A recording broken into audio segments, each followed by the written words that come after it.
Bismillahirrahmanirrahim. Assalamualaikum warahmatullahi wabarakatuh.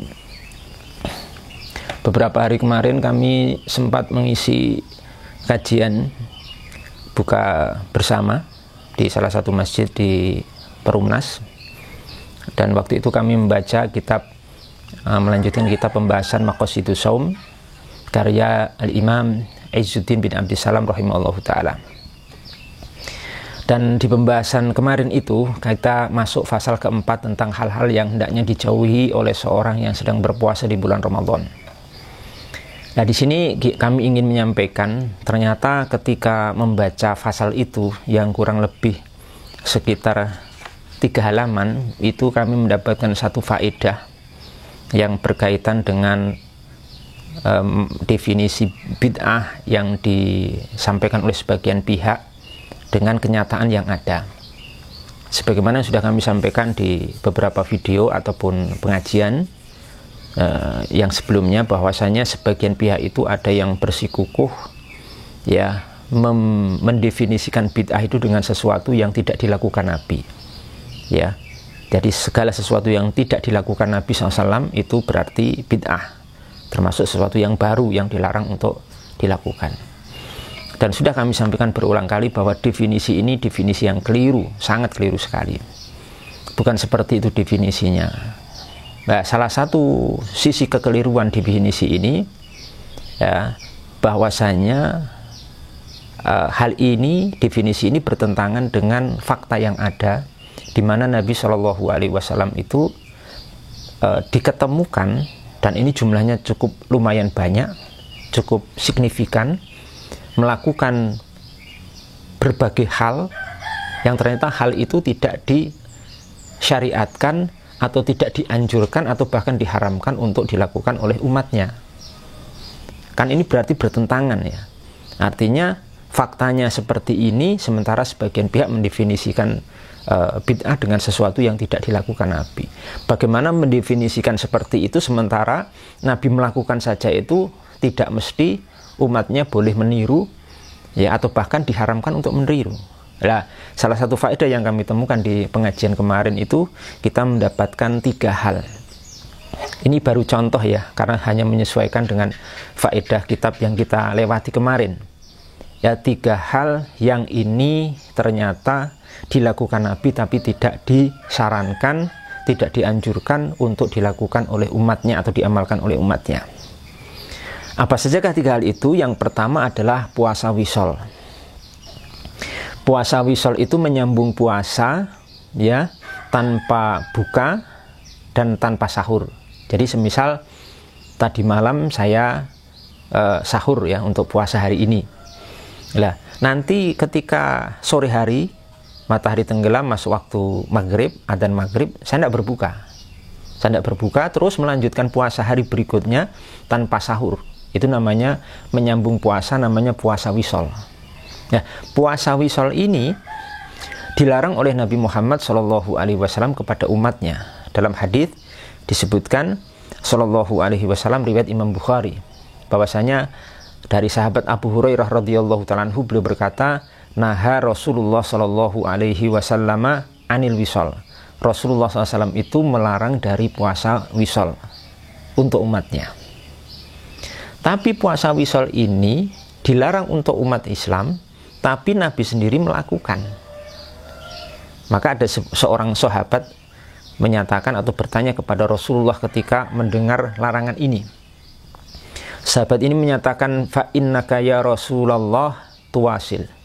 Wahai Rasulullah, kenapa Anda melarang kami untuk puasa wisol sementara Anda melakukan dan mengamalkan puasa wisol? Jadi Nabi ini melakukan puasa wisol, tapi puasa wisol yang beliau lakukan itu tidak dibolehkan untuk dilakukan oleh umatnya. Ya kan? Ini bukti bahwasanya yang dilakukan Nabi itu belum tentu dilakukan, boleh dilakukan atau ditiru oleh umatnya. Kenapa seperti itu? Alasan Nabi SAW, karena beliau menyatakan bahwa kalian itu tidak sepertiku. Wa ayyukum mithli, siapa di antara kalian yang seperti aku, kekuatannya dalam menahan lapar, haus, dan seterusnya. Kenapa? Inni abitu yut'imuni rabbi wa yaskini. Karena kalau aku tidur malam, Allah Subhanahu wa taala memberikan makan dan minum kepadaku. Ini pertama ya. Jadi ini menunjukkan perbuatan Nabi yang tidak disarankan, bahkan dilarang umatnya untuk melakukan. Para ulama berbeda pendapat larangan di sini, larangan puasa wisol itu apakah haram atau makruh. Ada yang mengatakan makruh dan ada yang mengatakan sampai derajat haram. Itu pertama. Kemudian kedua, sesuatu yang dilakukan Nabi tapi tidak disarankan atau dilarang umatnya untuk melakukan adalah al-qiblatu inda shaim. Al-qiblatu inda shaim, mencium istri atau berjumpa dengan istri dalam kondisi seorang itu bahwa shaim, seorang itu sedang berpuasa di siang hari bulan Ramadan. Ini dilarang oleh Rasulullah Shallallahu Alaihi Wasallam, tapi beliau melakukan. Ya, disebutkan dalam sebuah hadis, yang hadis ini disebutkan oleh para ulama kita. Ya, disebutkan oleh Imam Bukhari, diriwayat Imam Bukhari dan selainnya. Disebutkan di situ dari Aisyah radhiyallahu taala anha bahwasanya beliau berkata, kana Rasulullah sallallahu alaihi wasallam yuqabbilu wa huwa shaim wa yubashiru wa huwa shaim walakinnahu amlakuhum li arabih. Kata Aisyah radhiyallahu anha, adalah Rasulullah sallallahu alaihi wasallam itu mencium istrinya dalam kondisi beliau sedang berpuasa. Beliau juga bermubasyarah, bercumbu dengan istrinya dalam kondisi sedang berpuasa. Akan tetapi beliau itu seorang yang paling bisa menguasai, paling kuat mengontrol akan hajatnya atau syahwatnya. Jadi di sini menunjukkan apa jemaah sekalian, bahwa untuk Rasulullah SAW hal itu boleh dilakukan karena beliau itu mampu mengontrol syahwat, sangat mampu sekali mengontrol hawa nafsunya ketika melakukan itu, tapi itu tidak disarankan untuk umatnya. Sebagian ulama mengatakan makruh, bahkan bisa menjadi sesuatu yang haram karena nanti bisa berpotensi untuk menjadi sebab orang itu berbuka puasa atau terjatuh pada hubungan suami istri yang itu membatalkan puasa dan termasuk dosa besar. Contoh ketiga adalah al-hijamah. Hijamah itu berbekam. Berbekam itu untuk kita kaum muslimin dimakruhkan, dilarang dalam arti makruh. Ya, tapi Nabi Shallallahu Alaihi Wasallam sendiri itu melakukan. Disebutkan dalam sebuah hadis, ya, disebutkan di situ bahwasanya Rasulullah Shallallahu Alaihi Wasallam itu, ya, melakukan bekam, ihtajama wa huwa shaim. Rasulullah SAW itu berbekam dalam kondisi sedang berpuasa. Kalau Rasulullah melakukan, tapi untuk umatnya dilarang dalam arti makruh. Disebutkan dalam hadis yang lain masih dalam Sahih Bukhari bahwasanya Anas bin Malik ditanya, Anasun, Anas ditanya, akuntum takrahuna al-hijamata li shaim, apakah kalian memakruhkan hijamah berbekam untuk orang yang sedang berpuasa? Qala la, tidak, illa min ajli dha'af, kecuali karena sebab kelemahan.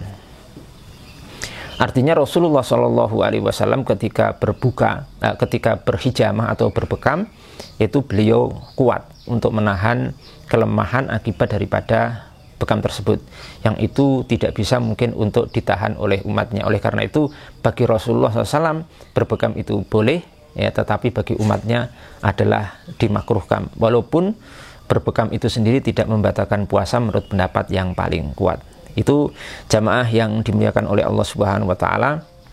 3 hal sebagai faedah kajian kemarin, yang ini untuk membuktikan bahwasanya mendefinisikan bid'ah, ya, dengan sesuatu yang tidak dilakukan Nabi Muhammad SAW adalah sangat rapuh sekali, satu definisi yang keliru sekali, karena setidaknya itu bertentangan dengan banyak hal.